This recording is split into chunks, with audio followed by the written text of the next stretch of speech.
Массовое возгорание этим утром произошло в Нерюнгри. Пожар произошел в 3 домах, 20 семей остались без крова.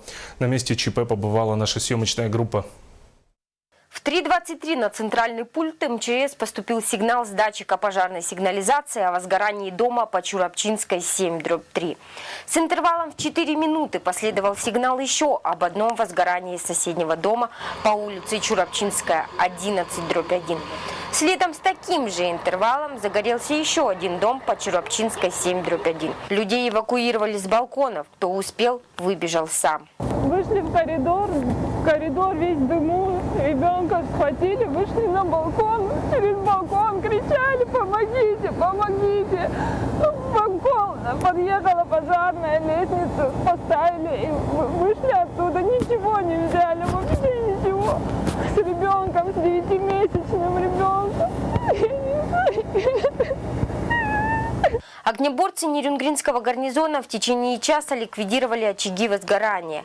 И в 8:52 вновь поступил очередной сигнал о возгорании уже по улице Комсомольская, 16/1, где на чердаке 3-го подъезда загорелась крыша. На месте пожара всех 4 домов ведется расследование. Проводится предварительная проверка. Из города Якутска к нам прибывают эксперты пожарно-технической лаборатории для выявления причины пожара.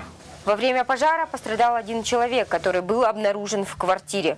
Мужчина госпитализирован с отравлением угарным газом. Один пострадавший доставлен был в реанимацию в бессознательном состоянии.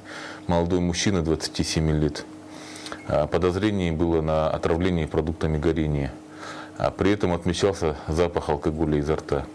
После реанимационных мероприятий и оказанной помощи он пришел в себя, признался, что выпивал в течение 3 дней. И состояние стабилизировалось. Сейчас состояние у него средней степени тяжести. Мы его перевели в терапевтическое отделение. Городские власти по поводу случившегося принимают меры. Создана комиссия по ликвидации последствий возгорания, которая приступила к работе.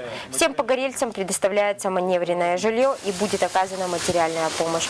Надежда Акимова, Дмитрий Горбов, НВК Саха, Нерюнгри.